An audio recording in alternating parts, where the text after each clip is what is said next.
अंतर्गत ग्राम बड़ौदा में Shri Ram ware house.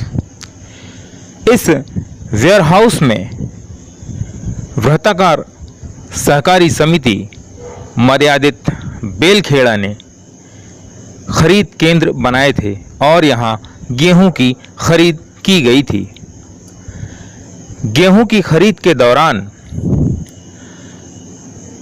किसानों द्वारा जो अनाज यहाँ लाया गया था उसे विपणन संघ के द्वारा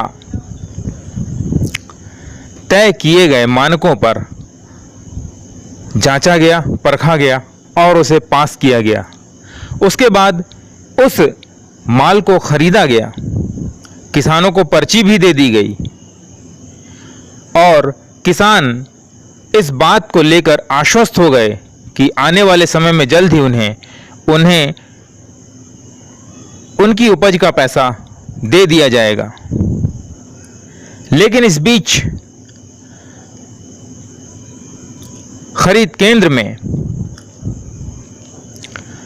कुछ अनियमितताएं अधिकारियों ने पाई और जिसके चलते न केवल गेहूं का परिवहन रोक दिया गया बल्कि किसानों का भुगतान भी रोक दिया गया। वर्तमान परिदृश्य आपके सामने है। तकरीबन 6,500 क्विंटल से ज़्यादा गेहूं खुले आसमान के नीचे बारिश के भीगते मौसम में खराब होने के लिए पड़ा हुआ है। किसान अपनी फसल को अपनी आंखों के सामने भीगता और बर्बाद होता हुआ देखने के लिए मजबूर हैं। उन्हें इस बात की आशंका है कि आने वाले समय में उनकी इस खरीदी गई उपज का भुगतान होगा भी या नहीं। अधिकारियों ने स्पष्ट फरमान भी जारी किया है कि आप अपना अनाज उठाकर ले जाइए, आपका अनाज अमान्य है, अमानक है। इस क्षेत्र के आक्रोशित किसानों ने अधिकारियों से बार बार गुहार लगाई कि साहब, दूसरी फसल के बुआई का समय शुरू हो गया है, हमें पैसा दे दीजिए ताकि हम आने वाले फसल की बुआई कर सकें, अपने खेतों में काम कर सकें। लेकिन साहब कहाँ सुनने वाले थे। उन्हें इस बात की चिंता ही नहीं कि अगर इतना गेहूं बर्बाद हो गया तो इसकी जिम्मेदारी कौन लेगा, किसानों का पैसा कहाँ से दिया जाएगा। वर्तमान में गेहूं की ये रखी हुई बोरियां और इन बोरियों से झांकता हुआ अनाज अपनी गुणवत्ता की कहानी खुद ही कह रहा है। गेहूं की बोरियों में खांचे बने हुए हैं जिन्हें देखकर यह पता चलता है कि गेहूं को देखा गया, परखा गया। विपणन संघ के अधिकारी का फरमान है कि आप अपना अनाज वापस ले जाइए। किसान इस फरमान को सुनकर सकते में हैं। वे आत्मदाह की धमकी दे रहे हैं। यदि उनका भुगतान जल्द ही नहीं किया गया तो वे सारे के सारे इसी केंद्र के सामने आत्मदाह कर लेंगे, क्योंकि वे मजबूर हैं। आने वाले फसल की बुआई को लेकर समय बीता जा रहा है, उनके पास पैसे नहीं हैं कि अगली फसल को वे बो सकें। किसी ने अपने घर का सोना उधार लेकर काम किया है तो किसी ने साहूकार से कर्ज लेकर काम किया है और प्रशासन चुप है। और क्या आपका ये कौन सा केंद्र है? ये मेडी केंद्र है। आप कितना अनाज लाए थे यहाँ पर? हम लाए थे यहाँ 130 क्विंटल। ये कौन सी सोसाइटी लगती है? मेरी लगती है।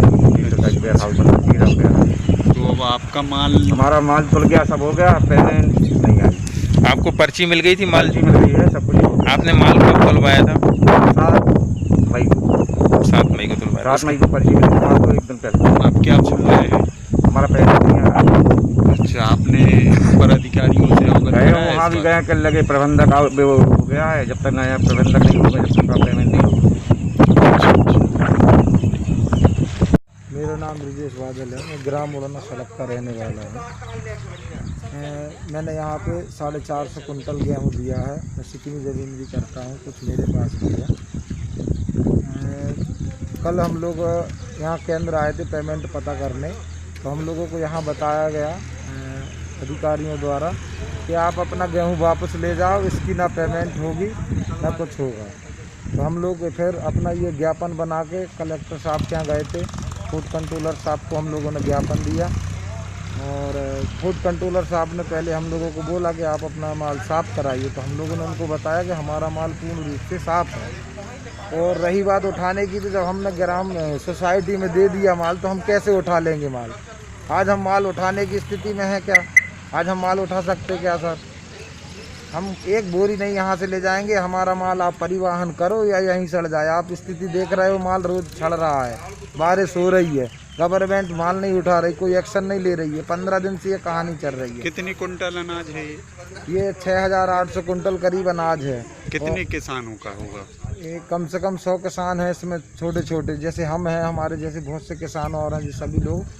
और यहाँ पे हम लोग जब आए तो हम लोगों को पता चला कि यहाँ गबन हुआ है। जब हम लोगों ने गबन का मामला पता किया तो यहाँ माल तो पड़ा हुआ है। अब गबन तो ठीक है, हम लोगों को गबन से हटा के हम लोगों से बोला जा रहा है कि आप अपना माल ले जाइए। अब हम लोगों को पेपर में हम लोगों ने पढ़ा कि यहाँ 6800 कुंटल माल गायब है, यहाँ इनने घपलेबाजी की है।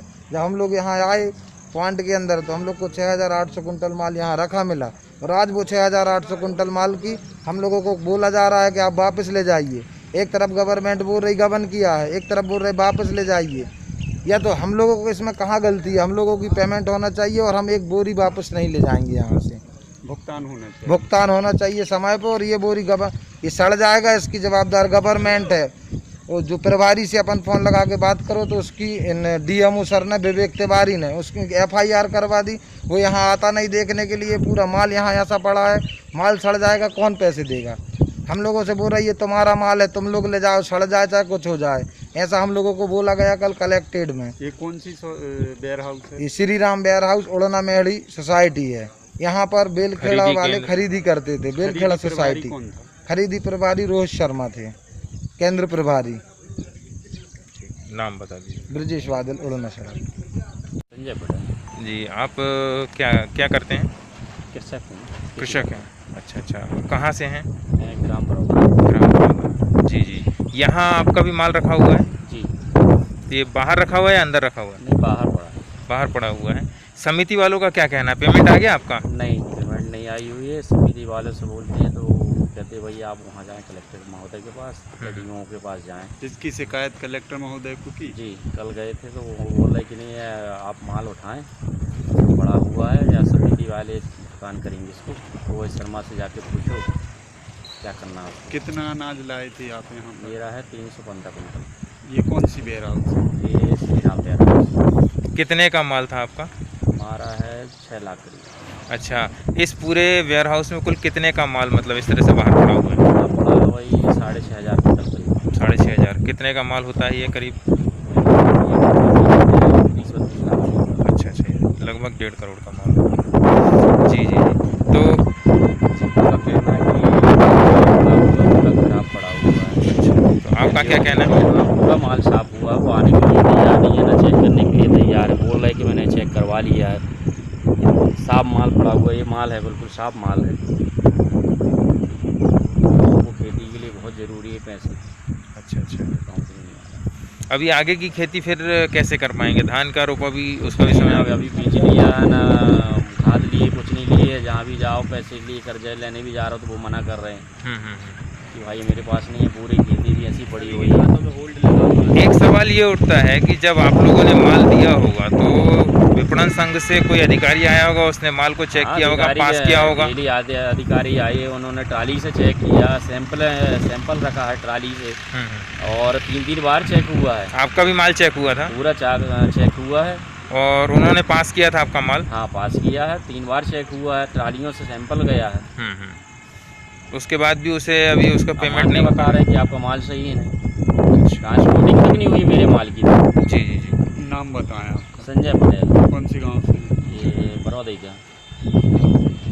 मेरे भतीजे। वो मेरी जगह थी ग्राम राजा और जो कि मैं 7 तारीख को वहाँ लेके आया। 7 तारीख के बाद बाल आया। के बाद जो चढ़ाई गई 15 की डेट में, और उसके बाद आज जून 19 तारीख, 1 माह से 4-5 दिन होने वाले, अभी तक हमारा गेहूं का पैसा नहीं आया। अब हम आगे कितना माल था आपका? माल था 258 कुंटल।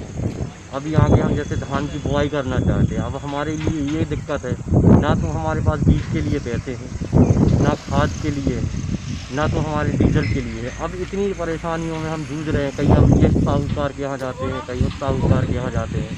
मतलब बैंक से आप लोगों को लोन नहीं मिल पा रहा है क्या? इसलिए नहीं मिल पा रहा बैंक से कि ऑलरेडी पहले से अकाउंट KCC खाली है। तो उसमें ये होता गेहूं का पैसा आता, उस पैसे को हम KCC में डालते, अपना KCC रिन्यू करते, रिन्यू करने के बाद वो पैसा हम फिर से निकालते और आगे अपनी खेती में लगाते। यदि आपको मान लीजिए समय पे पेमेंट नहीं मिला तो फिर क्या स्थिति बनेगी? अभी ये स्थिति बन रही है जैसे कि अब हमारी 20 एकड़ खेती है, 20 एकड़ के लिए कम से कम हमें 2 लाख रुपए की ज़रूरत है। तो अभी अब हम ये है कि अपने परिवार मतलब घर का जो सोना होता है, जो हम यूज़ में पहनते हैं, चैन अंगूठी, ये हम गिरवी रख के आए हैं 5% में साहूकार के यहाँ। 5% के हिसाब से ब्याज से हम उससे पैसा लेके आए। उसके बाद अब हम धान ढूंढते यहाँ वहाँ जा रहे हैं, क्योंकि अब धान बची नहीं है मार्केट में। तो ये पहली समस्या है। और दूसरी समस्या, ना तो हमें खाद मिल रही, क्योंकि हमारे पास पैसा लेट आया। हम अभी तक ये सोच रहे थे कि हमें सोसाइटी का हमारा पैसा 1 हफ्ते में गवर्नमेंट बोलती है, 15 दिन नहीं तो 20 दिन में आ ही जाएगा, लेकिन 20 दिन में भी हमारा पैसा नहीं आया। तो इस कारण से हमें मजबूरन बस यहाँ वहाँ से पैसे का इंतजाम करना पड़ा। नाम बता दो। नाम राजकिशोर पटेल, कौन सा गाँव? ज्ञान राजा बढ़ती सोसाइटी? सोसाइटी उड़ना मेड़ी।